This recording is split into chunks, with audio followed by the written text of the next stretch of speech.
Bon, ben aujourd'hui, je vais vous présenter une réalisation que j'ai faite il y a 2 ans, là, à propos d'un émetteur portable à arc. Hein, c'était la période du Covid, on avait le temps, et puis je me suis dit c'est une bonne occasion là de pouvoir revoir un peu les technologies anciennes pour voir si comment ça marchait, quoi. Alors voilà, bon, alors émetteur à arc, on va faire un test en assistance, hein, un peu comme maintenant dans les sites internet pour savoir si c'est un robot ou pas un robot. Vous allez cliquer sur qu'est-ce que c'est, où est l'émetteur à arc, hein. Alors évidemment, là on voit que c'est un soudeur à arc, hein. Là on voit que c'est un four à arc pour fondre les vieilles tôles, hein. Évidemment là il y a l'arc électrique, hein, enfin l'arc, le tonnerre, mais l'émetteur à arc, c'est ça, hein. Donc ça c'est un émetteur à arc des années 1920 et son principe de fonctionnement qui est là, qui est relativement simple. Alors l'arc comme mode d'émission, ça ne date pas d'aujourd'hui. Si on regarde la bibliographie, hein, en 1800, Alessandro Volta, il a inventé la pile électrique. Et alors là, ça a été le démarrage de beaucoup d'expérimentations dans tous les domaines, justement pour utiliser le courant électrique qui avant n'était pas aussi disponible que ça. Puisque en 1800, il n'y avait pas encore les machines électromécaniques pour faire du courant, donc il n'y avait que la pile électrique qui pouvait fournir des courants non négligeables. Alors le premier qui apparemment est référencé dans la littérature concernant l'utilisation de l'arc en tant que lumière, c'est Davy, hein. Davy qui en 1811 a fait une expérience, enfin, qui est mentionnée dans la littérature internationale, et on lui accorde le fait d'avoir été le premier à faire un éclairage à arc en utilisant une série de piles Volta en série, hein, pour avoir jusqu'à 90 volts de tension. Chaque pile donnant environ 1 volt, hein, donc il en fallait pas mal. Et puis avec 2 électrodes en charbon, il a vu que ça faisait un super arc, etc. Donc émission de lumière blanche. Alors évidemment, la lumière c'est une onde électromagnétique, hein, mais c'est une onde extra courte, hein, 0,4 microns à 0,8 microns. On ne peut pas quand même considérer que c'est vraiment un émetteur à arc tel qu'on l'entend plus tard. Alors cette technologie a été largement optimisée durant le 19e siècle, surtout pour l'éclairage public. Mais il a fallu finalement attendre la fin du 19e siècle pour vraiment qu'on l'utilise pour l'émission radio. Alors un peu d'histoire concernant la radioémission et en particulier les émetteurs à arc. L'étape fondamentale, c'est Maxwell, hein, 1864, qui publie ces fameuses équations, hein, qui reprend les travaux de ses antécédents, hein, Jean Ampère, etc., et qui a fait une synthèse de tout ça sous forme mathématique et qui a prévu l'existence d'ondes radioélectriques. C'est un des rares cas où la théorie a devancé l'expérimentation. Et finalement, il a fallu attendre quasiment 20 ans pour que Hertz vérifie expérimentalement qu'effectivement, les ondes, si on avait un courant alternatif, il était un peu évanescent, il générait des ondes radio. Alors en plus, par la suite, ça a été très vite, hein. Il y a Marconi. Alors, pour en revenir, Marconi qui a fait les premières liaisons avec des émetteurs à étincelles, hein, comme le faisait Hertz quasiment. Et c'est en 1903 que vraiment on commence à apparaître les émetteurs à arc, parce que c'est Valdemar Poulsen, un ingénieur danois, à qui on reconnaît le fait d'avoir vraiment mis au point le véritable émetteur à arc. Ensuite, tout a été très vite, hein, parce que peu de temps après, Elite Forest invente la triode. Et la triode a finalement supplanté les émetteurs à arc qui ont terminé leur utilisation industrielle, pratique, vers les années 1925, parce qu'ils ont été largement dépassés par les émetteurs à triode. Alors, générer un courant alternatif à partir de continu, c'est quelque chose qui a fait l'objet de nombreux brevets dans le passé. Le premier qui en a pris d'une façon indubitable, c'est Thomson. Et lui, c'était pas pour faire de la radioélectricité, parce qu'en 1893, bon, c'était vraiment Hertz avait fait ses expériences, mais enfin, elles n'étaient pas encore généralisées. Lui, c'était pour faire du courant alternatif à partir de courant continu. Et alors là, bon, en fait, dans son montage, il y a tous les éléments de l'émetteur à arc, hein. Donc il y a une alimentation en 500 volts continue, une self pour bloquer le courant alternatif qui était généré, l'arc qui est ici, avec un aimant pour stabiliser l'arc, et en parallèle sur l'arc, se trouve un circuit oscillant avec une self et un condensateur. Alors lui, pour récupérer l'énergie, sur la self ici, il bobinait un bobinage et il récupérait le courant alternatif. Et il prétend pouvoir avoir comme ça généré à partir de courant continu des courants alternatifs jusqu'à 50 kHz. Mais il n'a pas parlé du tout de ondes radioélectriques, puisqu'à la limite, il ne devait pas non plus être intéressé à ça. Alors un autre qui, peu de temps après, c'est Dudel, qui a repris un peu tout ce truc-là. Hein. Et lui, bon, il a étudié les arcs, parce que les arcs, à l'époque, dans l'éclairage public, il y avait des problèmes d'instabilité. Instabilité liée au fait que les électrodes s'usent, et puis instabilité intrinsèque, comme on le verra, parce qu'un arc électrique présente une résistance négative, donc si on veut avoir un fonctionnement stable, il faut le stabiliser d'une façon ou d'une autre, soit par une résistance, par une self, soit par un champ magnétique.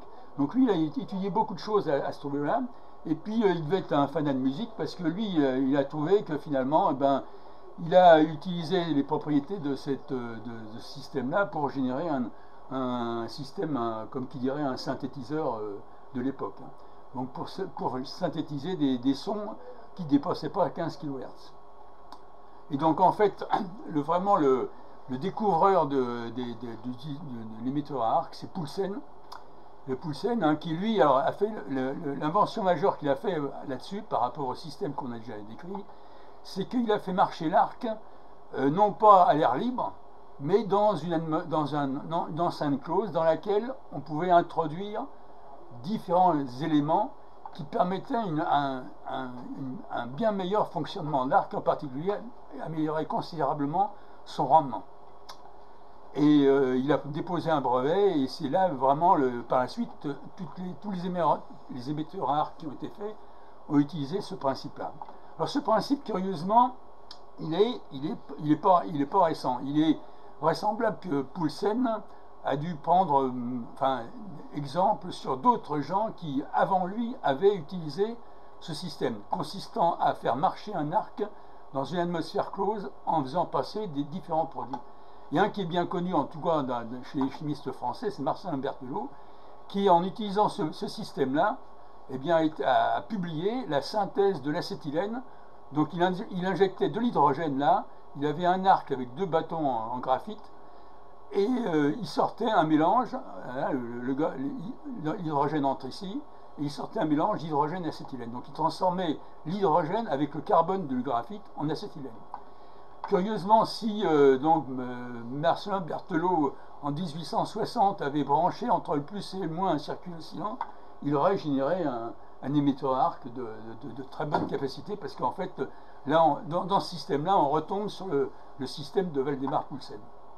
Mais bon, en 1860, il ne pouvait pas le savoir, Marcelin Berthelot, puisque les ondes radioélectriques n'avaient même pas été encore découvertes.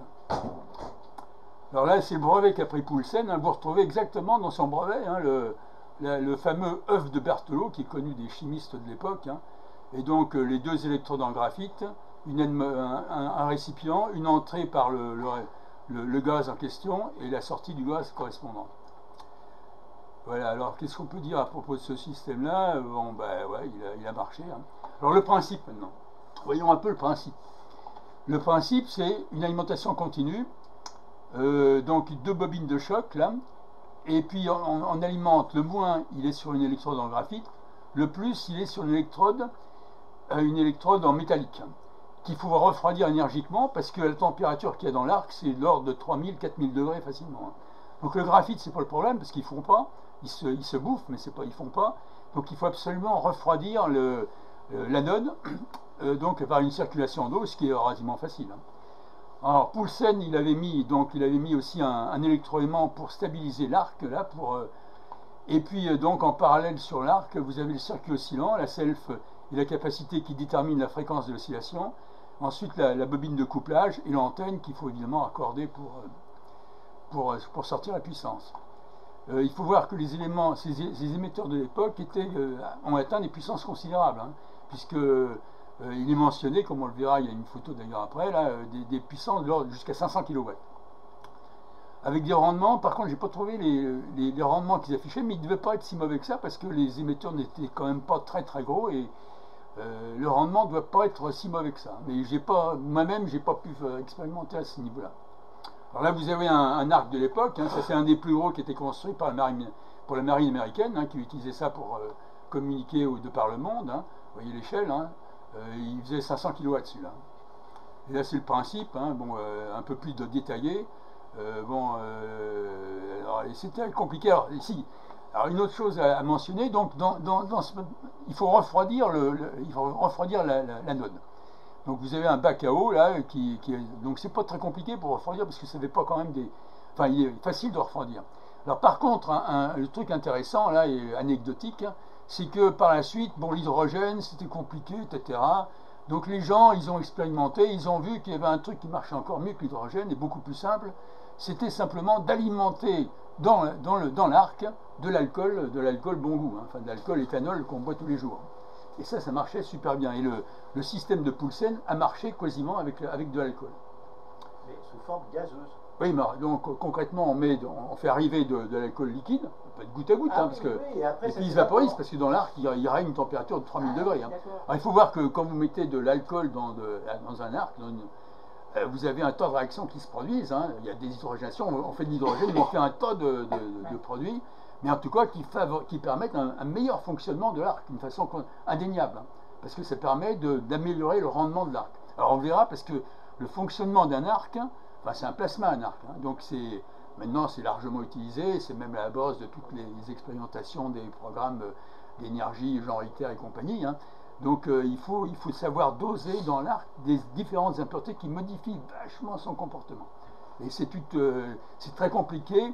Mais à l'époque, ils n'étaient pas à ce niveau-là, ils restaient dans un truc très pragmatique. Hein, l'alcool, on ne peut pas faire mieux. Hein. Et il est mentionné d'ailleurs que justement sur les émetteurs, enfin il y a eu des émetteurs dans les paquebots, etc.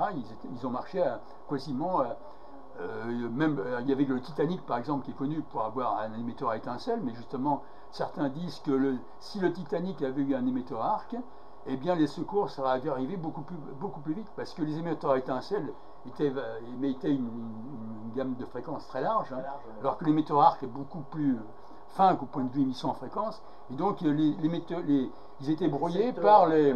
Alors que s'il y avait eu un émetteur à arc, eh bien, les bateaux qui étaient à proximité auraient pu arriver plus rapidement. Enfin, l'émetteur à arc, entre les années 1900 et 1920, était vraiment une vraie révolution, avant que les émetteurs à tube vide arrivent. L'avantage, c'est quand il est en panne, on peut boire l'alcool pour oublier. Oui, on peut oublier. Mais par contre, il y en avait qui le buvaient, paraît-il, dans les bateaux, qui... ils oubliaient de le mettre dans le machin. Alors, principe de l'émetteur à arc. Bon, là, on vient de plus en plus simple. Hein. Donc, c'est constitué, donc, l'éclateur, là, une self, un condensateur. Alors, il faut voir que, comme on le verra, un arc présente une résistance négative. Alors, la notion de résistance négative était une notion très intéressante parce qu'elle permet d'englober un tas de phénomènes qu'on ne connaît pas vraiment, mais dont on peut mesurer l'effet. Donc, la résistance négative, on connaît tous la résistance positive, la résistance nulle éventuellement.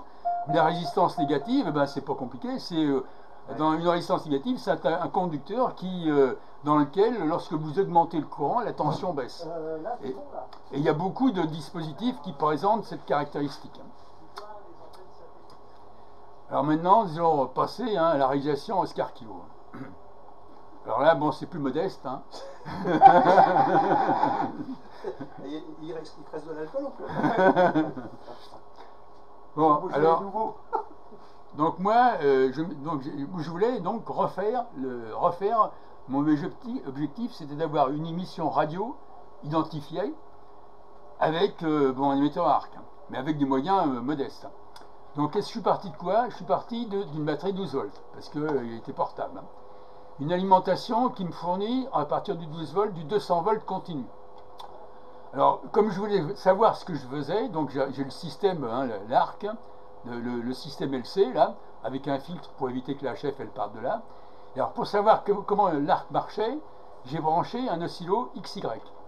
Alors, le oscillo XY, en abscisse, je mesure la tension que j'applique sur l'arc, et en ordonnée, le courant qui circule dans l'arc. Donc avec un système très simple, il suffit d'installer une petite résistance là dans la branche, la masse là, Et donc vous pouvez visualiser sur le stylo XY le point de fonctionnement de votre système. Et ça permet, c'est très informatif parce que vous avez en temps réel et une façon très rapide le fonctionnement de l'arc.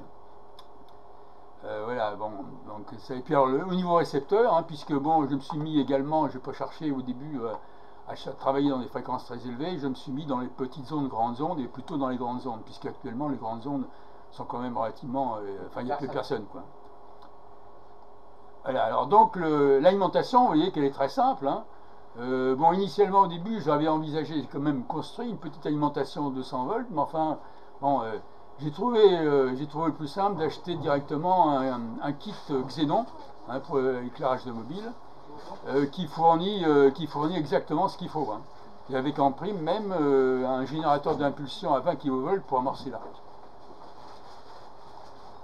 Alors, au début, moi, pour tester, donc j'ai testé plusieurs éclateurs. D'abord les éclateurs non refroidis, juste pour voir, pour un peu comprendre, parce que là je débutais vraiment, hein. Donc il fallait bien commencer.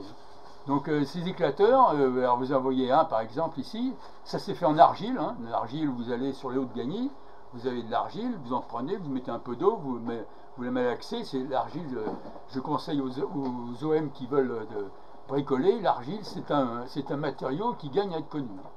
En tout cas, donc vous la laissez sécher, ça se rétracte un petit peu. Et par contre, ça tient très bien, puisque à 300 degrés, ça ne fond pas, hein, c'est remarquable. Donc là, par exemple, vous avez un arc avec un graphite, là, c'est récupéré sur une pile électrique, hein, puis en face, c'est un truc métallique.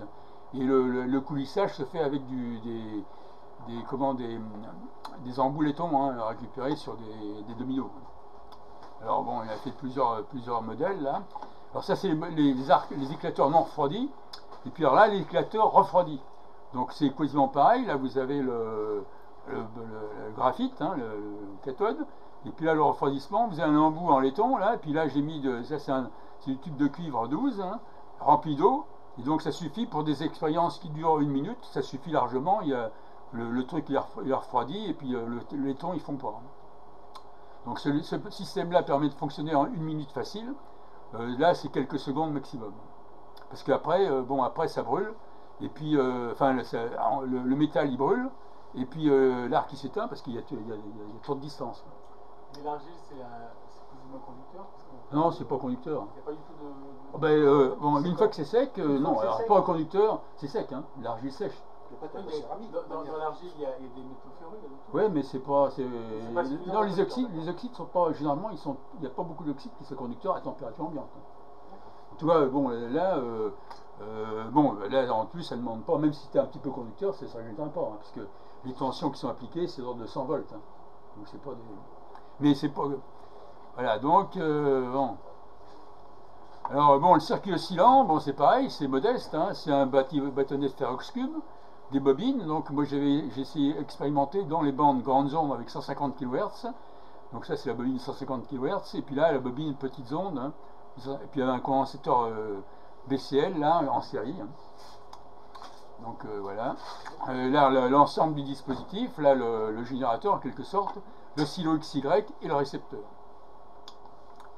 Bon là la vidéo elle n'y est pas. Ah ben merde, ouais mais c'est ça parce que là il n'y a pas les vidéos. Parce qu'ils ne sont pas dessus. Bon, on les passera après. Alors. Ouais, on le passera après. Parce que, ouais, les passe sur la clé USB.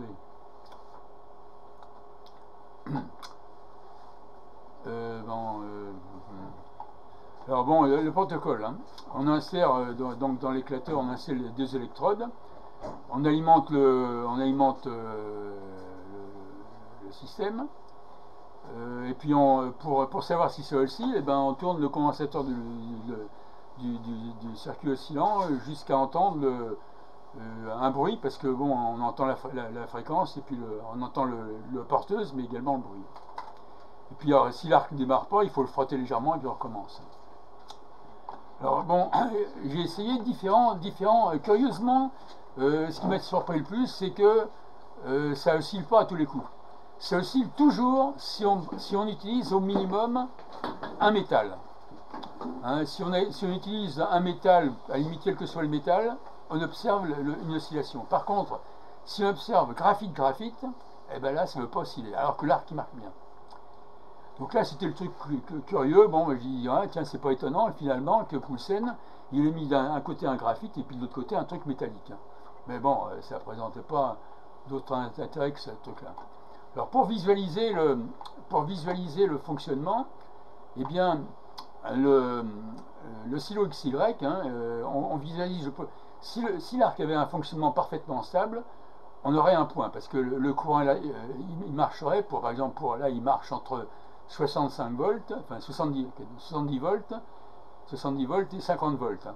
Mais il bouge, là c'est pris avec une caméra, hein, enfin avec un appareil photo plutôt, il bouge, le point de fonctionnement n'est pas stable parce que justement, eh ben, il y a un problème d'instabilité de l'arc. Et donc, voilà, bon, donc, la seule ennui, c'est qu'on ne le voit pas sur s'il y avait la vidéo, on le verra un peu mieux. C'est bon, on passera après. Alors là, bon, j'ai essayé de voir, parce que Poulsen, il parlait enfin, ils sont toujours contentés de fonctionner dans des fréquences basses. Hein. Alors je me dis, tiens, est-ce que mon système il est capable de monter en fréquence? Ben, effectivement, je suis monté jusqu'à 1 MHz, hein, en changeant simplement la bobine, hein, et le condensateur. À 3 MHz, c'est impossible. Et bon, je me suis arrêté là, parce que de toute façon, bon, enfin, ça présentait pas enfin, le problème, c'est que ce truc-là, il marche, celui qui marche le plus longtemps, là, avec cet émetteur-là, hein, ça marche 1 minute, hein, puis après il s'éteint. Donc c'est pas quand même, bon, ça marche, enfin, j'étais relativement content parce que j'avais fait quand même l'émission, mais c'était pas, bon. Alors, voilà, bon, là, c'est la vidéo hein, d'Ariel. Bon, alors là, c'était bon, l'évolution parce qu'en fonction de, vous voyez, par exemple, au début, ça c'est l'évolution d'un essai donc qui a duré au total, hein, le temps est marqué là, hein, ça a duré au total 1 minute. Au début, l'arc il est plus ou moins stable, hein, donc il ne bouge pas trop. Puis après, à la fin, il commence à danser la gigue, hein, et puis à la fin, il s'éteint. Voilà. Bon, alors là, on peut mesurer, alors justement, on parlait tout à l'heure de la résistance négative d'un arc électrique. Bon, avec mon système, il est très facile de la mesurer, hein, puisqu'il suffit d'enregistrer. Hein, par exemple, lorsque le courant il est là, mettons à 40 volts, vous avez un courant de 60 mA.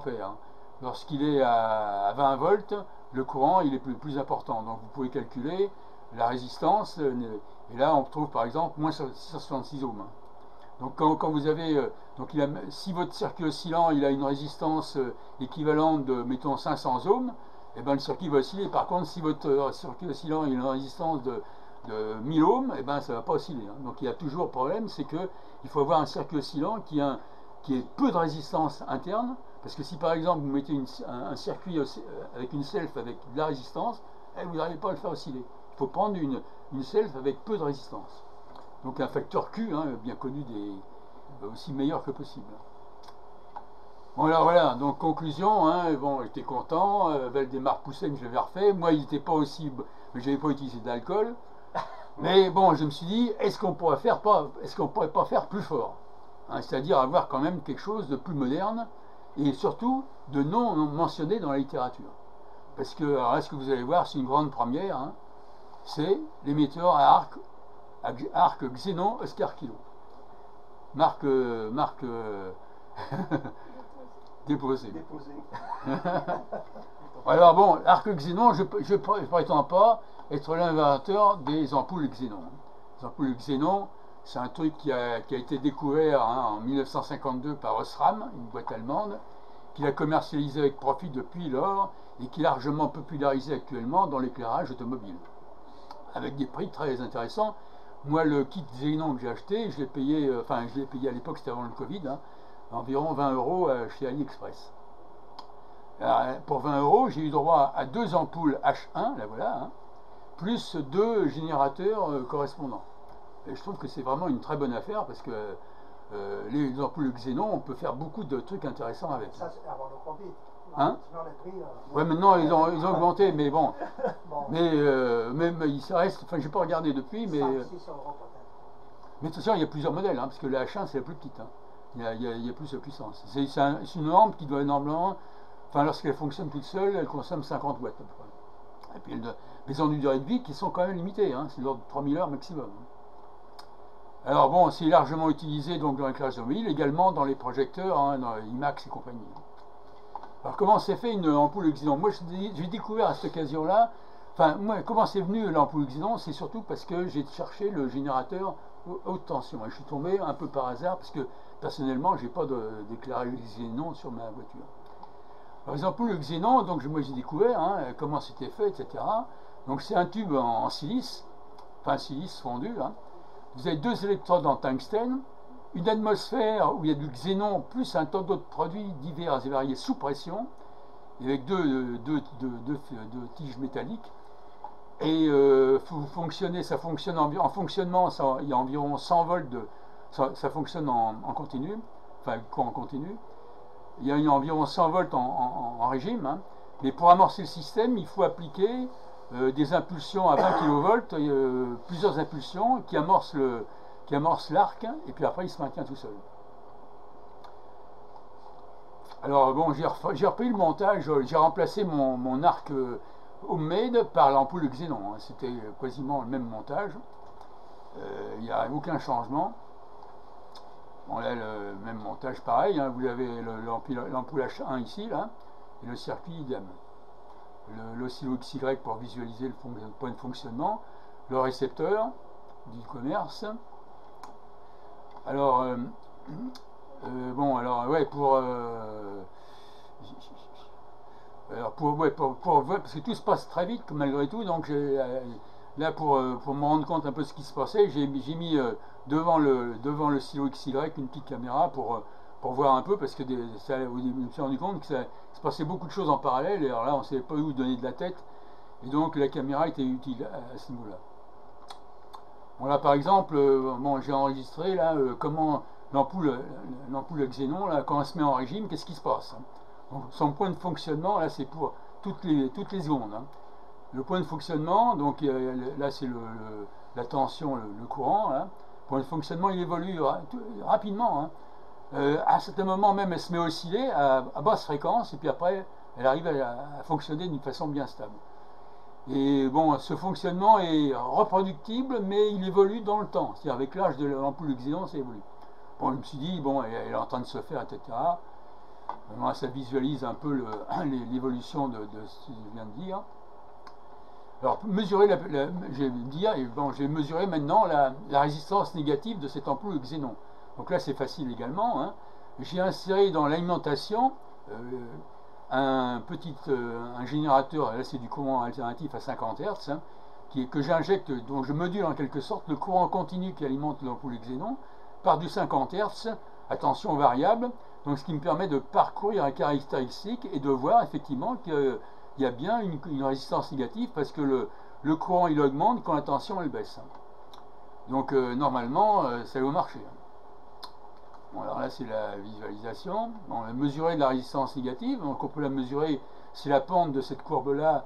Alors vous voyez que la pente elle n'est pas constante entre, par exemple ici et puis ici. Hein. Ici au début la résistance négative est beaucoup plus grande en valeur absolue, alors qu'ici elle est plus faible. Enfin il y a toujours résistance négative. Alors là bon la mise en régime de mon émetteur arc au xénon est plus délicate, parce que pour mettre en régime l'ampoule xénon, le système applique des ampoules à 20 kV, des impulsions à 20 kV. Donc le circuit là oscillant, lui, il n'est pas capable, ça me fait des éclairs dans le CV. Hein. Donc il faut d'abord mettre l'ampoule xénon en service, et puis après, je branche le circuit oscillant. Et dès qu'on branche le circuit oscillant, bang, ça se met à osciller. Hein. Donc c'est ça qui est quand même remarquable. L'ampoule xénon, elle marche, vous n'entendez rien au récepteur. Vous branchez le circuit oscillant, bang, vous entendez l'émission. Alors là, bon, comme à l'époque j'ai acheté le Spectrum Analyzer, bon, là c'était l'occasion de l'utiliser, hein, puis de voir que non seulement on entendait le son dans le récepteur petites ondes, grandes ondes, mais également qu'on voyait l'émission qui était quand même assez large en fréquence. Hein. Donc bon, j'ai essayé pareil de monter en fréquence. Je suis monté jusqu'à 250 kHz facilement, et puis après j'ai eu plus de mal.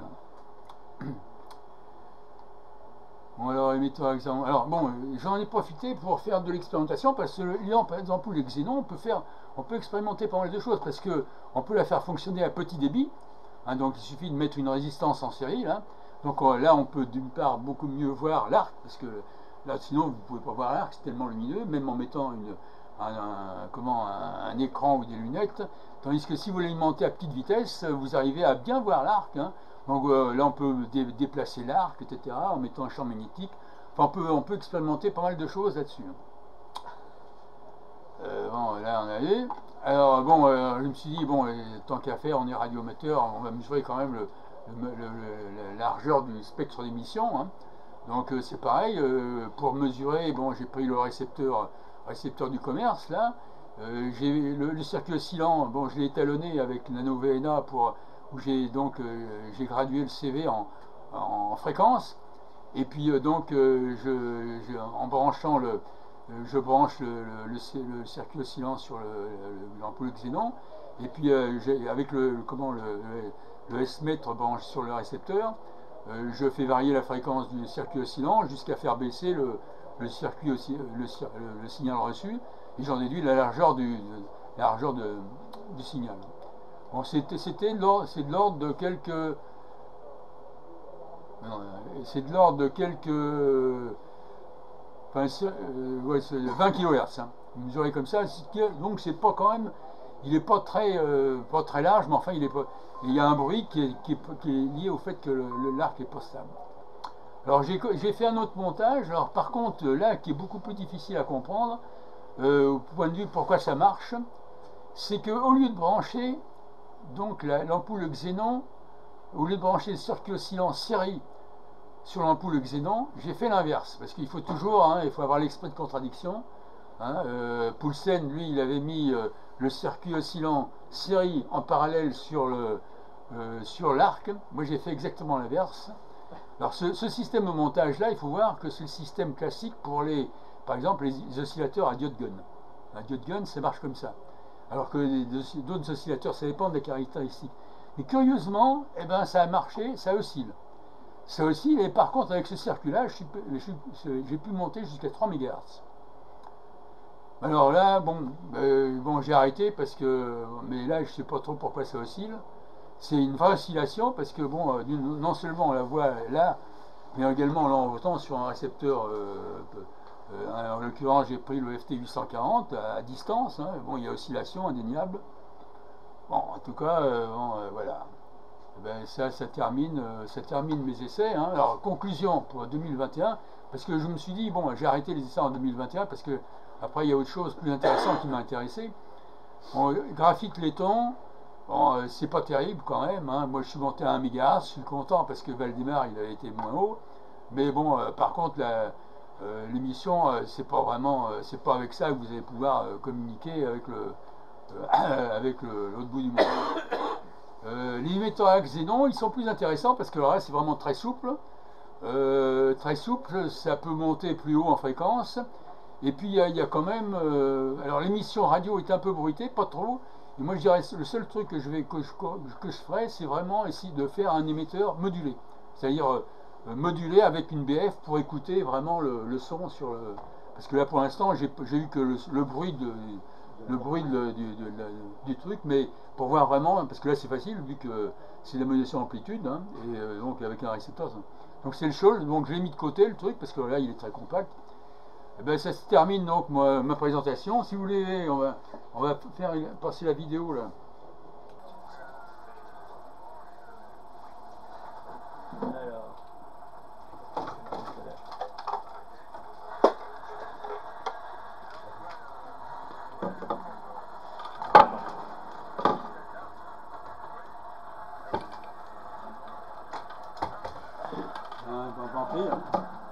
Voilà, avec un petit ampli, ça ira mieux.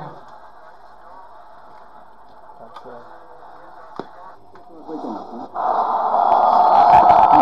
l'évolution de l'arc, hein. L'arc n'est pas stable, donc on branche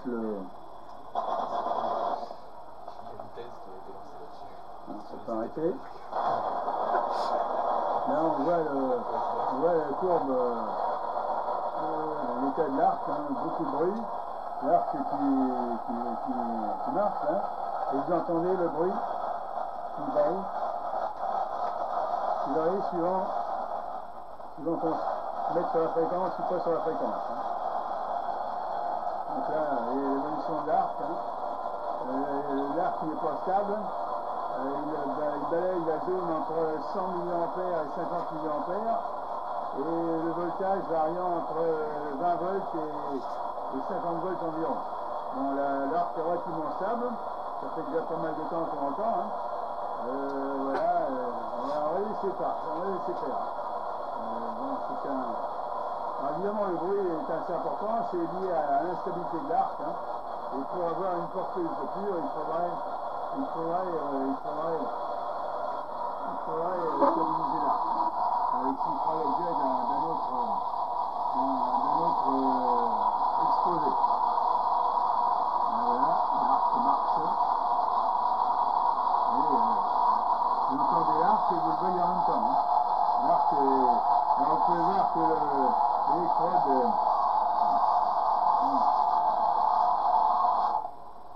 c'est terminé. L'arc s'est éteint parce qu'il s'est éloigné et il n'y a plus assez d'espace entre les électrodes. Nous arrêtons l'expérience. Bon, alors là, c'était... Mais par contre, au niveau du voisinage, ça doit pas mal rayonner, ça. Mais là, bon, il y avait pas d'antenne. Il n'y avait pas d'antenne, hein. Même sans antenne, je pense que ça doit être quand même assez... Ouais, mais bon, C'est à titre mais il faut voir, expérimental. que n'importe quel soudeur à l'arc, Ça dure pas longtemps. Ah, il génère un tas de trucs, hein, parce que bon, on est en parallèle un circuit oscillant constitué par les fils du truc. Hein. Alors bon, vous avez vu l'émetteur donc à arc refroidi. Hein. Alors, il y en a peut-être une autre avec l'ampoule xénon. Hein. Oui, la présentation, Marc, ouais, on peut toujours. Présentation du montage. Hein. D'abord, ceci est la batterie qui alimente, une batterie de 12 volts. La consommation est l'ordre de quelques 1 ou 2 ampères maximum. L'alimentation de ce 12 volts est transformée en 80-100 volts en régime permanent par ce module, qui est un module récupéré sur une lampe Xénon, un kit Xénon. Le montage proprement dit est constitué par cette partie-là. Là, c'est la partie filtrage, pour éviter que la HF parte par là. Là, c'est l'éclateur. Donc, l'anode est constituée par un embout en laiton, refroidi on met de l'eau à l'intérieur du tube permettant de refroidir pour ne pas fondre le laiton. Ensuite, la cathode est cette tige de graphite. Le circuit oscillant est branché en parallèle sur le laiton et le graphite. Il est constitué par cette bobine qui a été, dont le nombre de jours a été mesuré pour résonner dans la bande grandes ondes, et le condensateur permet d'ajuster la fréquence. La réception se fait sur ce récepteur qui est un récepteur classique du commerce, et branché en grandes ondes. Alors la visualisation maintenant de l'état de l'arc se fait sur cet oscillo XY, hein. Voilà, donc qui permet on alimente en vertical, c'est le courant qui a été étalonné, hein, donc vous voyez c'est les milliampères, maximum 300 milliampères, et en ordonnée, en sens horizontal, c'est la tension qui est appliquée sur l'éclateur, qui peut varier donc entre 0 et 120 volts environ. Voilà, bon nous allons, ceci termine la présentation, nous allons passer ensuite à l'essai proprement dit. Voilà, donc ça c'était la présentation. Alors au niveau du xénon, on va pas passer toutes, hein, parce que...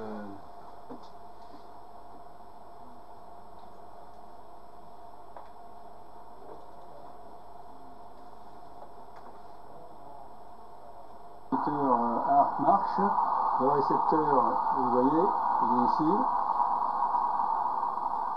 Bon, là je me désaccorde, Je me raccorde. Oui, la porteuse est très bruitée, elle est relativement forte. Bon là, alors, actuellement elle est alimentée donc, sous 9 volts 6. 9 volts 6 et 3,7 ampères. Voilà, bon alors maintenant voyons l'incidence du champ magnétique. Là actuellement nous envoyons 0,13 ampères dans la bobine. Je réduis, j'arrête l'oscillation. L'oscillation s'est arrêtée, plus de signal. Je remets à 0,15, l'oscillation va redémarrer. Vous voyez à quel point la sensibilité du champ magnétique externe permet d'amorcer l'oscillation d'une façon correcte. J'arrête le courant, plus d'oscillation, je remets le courant, oscillation à nouveau. Si on observe la lampe à arc à travers une lunette teintée, on s'aperçoit que l'oscillation se produit lorsque le curviligne, le ciment, il n'y a pas de charge. S'il n'y a pas de courant, eh bien la décharge est très rectiligne. Voilà. Alors pour voir également, je débranche le circuit oscillant, plus d'oscillation. Je remets le circuit oscillant, l'oscillation réparait. Vous voyez, par contre, une fois que la lampe est démarrée, l'oscillation est très stable et redémarre au quart de tour. Ce qui autoriserait facilement un trafic en CW. Bon, la porteuse est un peu bruitée, mais on a vu pire. Voilà, mais qui n'a pas une petite trompette sur son émission. Allez, 73.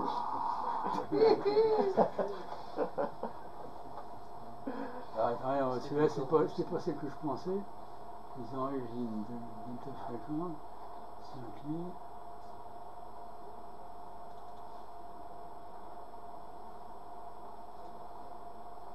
Sur 150 kHz. Tiens, ça, c'est le poste.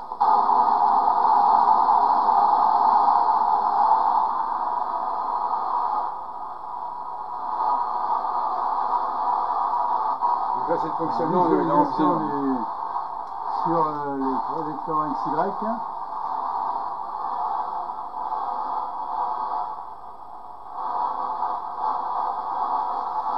Notez la bande passante pas énorme, enfin il y a quand même pas mal de bruit.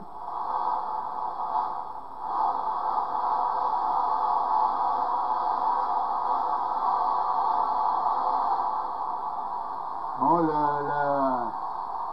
la valeur est stable à environ 90 volts et 20 000 ampères. Là, la lampe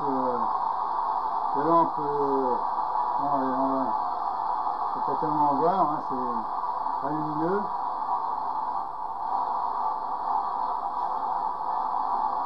Elle est stable, l'émission est stable mais extrêmement bruitée.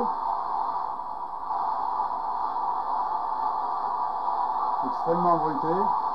On va arrêter là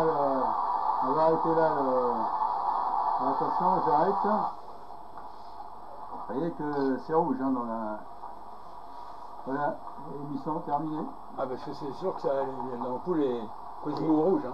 Et ton cache, il était chaud? Non, même pas. Bon, ce qui est curieux, c'est que il était chaud, mais c'était l'aluminium.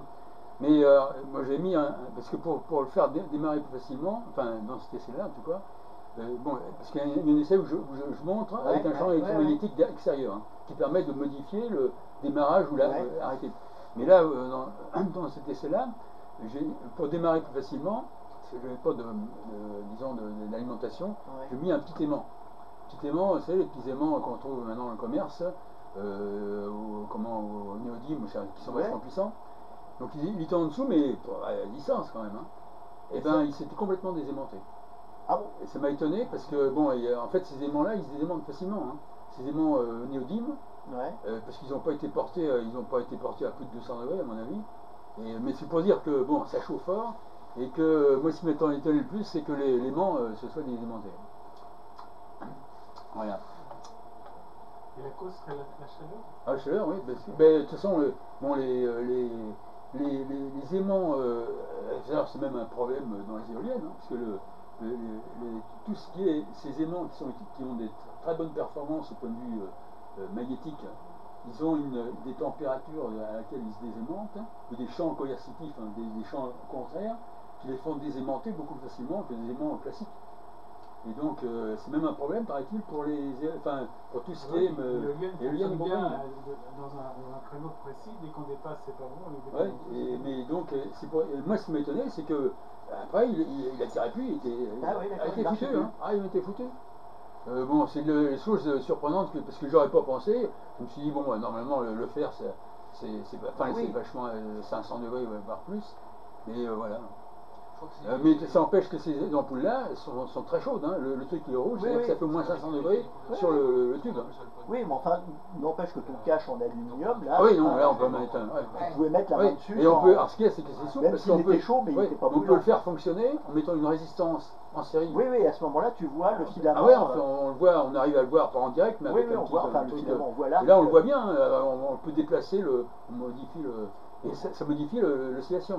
Hein. Le fait de faire varier ces choses-là, le xénon doit souffrir énormément. Ah ben ouais, mais bon, l'ampoule elle fonctionne quand même au petit trou par rapport à son fonctionnement normal. Hein. Mais bon, il faut voir que dans une voiture, le kit en lui-même, bon, il y a des fils. Alors à mon avis, ça ne va pas se mettre en oscillation parce que les fils sont quand même trop courts. Moi, je le mets en oscillation parce que j'ai mis quand même une self importante. Hein. Mais sinon, vous pourriez avoir des oscillations générées par le kit d'excédent, sur le mélange. Parce que. Oscillation mobile. On repère la voiture tout de suite. C'est sûr qu'elle est dans une voiture, ça serait pas bien. Voilà. Ça fout le bordel de l'électronique embarquée, ça serait mal. C'était amusé avec une voiture. Test. Ouais, bon, c'est la même. Donc, si vous avez d'autres questions, hein. Donc, vous voulez. Oui. En BLU, ça donne quel son? Ah ben alors non, là. Une espèce de bip bip bip ou Ah non, ben alors là, bon, là c'est dans les deux cas, bon, c'est ce qu'on entend. Moi, j'ai pas essayé de moduler le signal, hein. Mais il a été modulé par la force des choses parce que l'arc n'étant pas stable, le point de fonctionnement bouge, donc ça traduit par un bruit qui est beaucoup plus important avec l'arc à pression atmosphérique, qui est moins important avec l'arc xénon, parce que on voit que le point de fonctionnement est plus faible. Mais bon, moi je dirais sur de mémoire, les émetteurs arc Poulsen de l'époque, hein, ils étaient modulés, enfin ils ont marché en amplitude. Hein.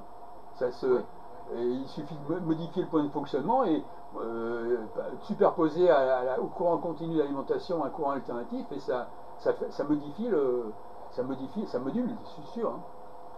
Alors, par contre, je me propose de le vérifier pour l'arc xénon, parce que là c'est beaucoup plus facile.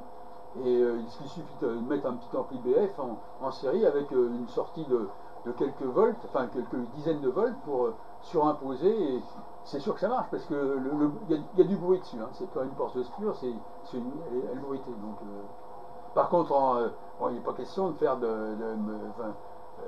là on ne peut faire que de la M à mon avis, hein. Ou alors de la télégraphie, parce que là la télégraphie c'est possible.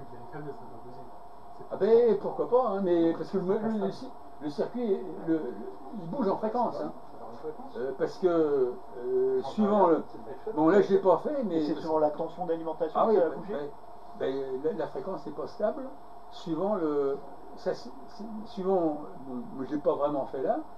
Moi je l'ai fait mais ça fera l'objet de d'autres encore super plus marrants, parce qu'à mon avis c'est nettement, parce que alors là c'est vraiment ça, c'est donc faire un émetteur, un vrai émetteur, hein, à partir de rien. À partir de rien. Et à mon avis c'est plus émerveillant que de faire, parce qu'avec rien, et puis on fait un émetteur radio, un vrai émetteur radio, qui peut fonctionner jusqu'à 60 MHz. Donc, il y a, en fait, c'est rigolo parce que au labo, il y a des profs qui ont développé, je crois que c'était sur d'autres thèses, en fait, ils ont développé des générateurs électrostatiques, donc qui donnent suffisamment de tension pour faire des arcs. Et là, actuellement, ils ont ils ont embauché un thésard pour réfléchir comment utiliser ça et notamment comment faire un émetteur à arc. Donc du coup, voilà, il y a encore des gens qui s'intéressent à ça, Ah ouais, qui sont en recherche, pour faire des émetteurs voilà, issus de ces générateurs électrostatiques qui en fait fonctionnent par récupération d'énergie mécanique ou vibratoire, ou des choses comme ça. Et voilà, donc là il se pose des questions sur comment faire un émetteur à arc. Parce que Mais bon, là, les émetteurs, curieusement, quand on regarde sur YouTube par exemple, moi j'ai pas vu une seule vidéo d'un vrai émetteur à arc. Par contre, j'ai vu sur un anglais qui visiblement en a fait un, mais alors lui vraiment le système Poulsen, avec la bouteille d'alcool et tout, hein. Mais il y a très peu de gens qui se sont lancés là-dedans. Alors que par contre, les émetteurs à étincelles, là il y en a vachement de gens qui en ont fait. quelle différence il y a entre un émetteur à étincelles et un émetteur à arc? Eh bien, un émetteur à étincelles, l'émetteur à étincelles, c'est le système de Hertz. Hein. C'est Concrètement, les deux boules là. bon, on excite, il y a une antenne, hein, une antenne avec, bon, Hertz, il a mis deux grosses boules là, au bout, c'était pour des raisons pratiques. Enfin, moi, je sais pas pourquoi et quelle raison. Les boules servent à emmagasiner. Emmagasiner, c'est ça. Pour que, parfois, si on a une pointe, on a une fuite, donc ça marche. Ouais. Donc ça permet surtout d'avoir une capacité importante, donc avoir plus d'énergie, à mon avis, hein, objectivement. Alors je sais pas pourquoi il l'avait fait vraiment Hertz, parce que bon... Et la moindre poussière, la moindre pointe, c'est une fuite. Oui, c'est sûr que... alors déjà, le fait d'avoir une boule, moi je l'ai fait, moi j'ai pas, moi j'ai refait, mais je vais présenter, hein, j'ai refait l'expérience de Hertz. Alors j'avais pas les moyens d'avoir des grosses boules en laiton comme Hertz, hein, donc j'ai pris deux boîtes de conserve. Bon, on avait ça avec des boîtes de bière. Ben voilà. Donc, Voilà, chacun sa culture. Et on s'en sert à la fête de la science pour montrer aux élèves, aux enfants. C'était des pétoires pour. mais donc la différence, les metteurs à étincelles, c'est que c'est un truc à impulsion, hein. C'est pas une émission continue, tandis que l'émetteur à arc, c'est continu. Et après, le problème avec l'émetteur à étincelles, c'est de contrôler le moment où ça va se faire, parce que comme on travaille par emmagasination et après ça part, on ne maîtrise pas le moment où le signal part. Ouais, oui, mais bon, là-dessus, Hertz, lui, il avait une bobine de Ruhmkorff, hein, bobine de Ruhmkorff qui génère avec une fréquence de répétition qui est de plusieurs Hertz, hein, qui génère donc il y a un signal qui se répète. Et concrètement, à l'oreille, on l'entend, hein, ça donne l'impression d'une émission continue. Parce que c'est suffisamment. Moi je l'ai fait, alors beaucoup plus simple, avec une ampoule à récupération d'une ampoule à économie d'énergie, donc qui fournit un signal, qui fournit un signal à 120 kHz à peu près. Qui alimentait, donc la partie alternative alimente un transformateur THT de télévision. Donc je fournissais, j'alimentais l'antenne avec environ 20 000 volts, avec 2 mA, c'est pas une grosse puissance, qui alimentait au centre de l'antenne. Et donc, au centre de l'antenne, vous avez deux éclateurs, deux petites boules, dans lesquelles l'éclair se fait. Et qui permet au système de osciller. Là, il y a des températures et des puissances qui sont phénoménales. Instantanées, oui, elles sont fortes. Dans des éclairs qui sont bleus, elles sont plus rouges. Déjà dans des températures qui sont assez. Mais bon, ça dure. C'est très court. Ouais, c'est très court. Donc les puissances moyennes ne sont pas énormes, les puissances instantanées. Pas mon doigt, par contre. Oui, mais bon, voilà. Hein, les émetteurs à étincelles, il y en a beaucoup qui en font, c'est facile à faire. Hein. Mais l'émetteur à arc, c'est plus compliqué parce que il faut générer le ciel. Par contre, là, je pense qu'effectivement, avec l'arc, on peut vraiment faire varier le signal pratiquement en temps réel. Donc là, pour moduler de la saison, ça pose tout problème. Oui, mais alors après, moi j'ai pas essayé de récupérer la puissance correspondante pour l'envoyer sur une antenne. Hein. Mais voilà, bon, c'était plus à titre, disons, pour retrouver les anciennes techniques, quoi. Voilà. Merci Michel. Bravo.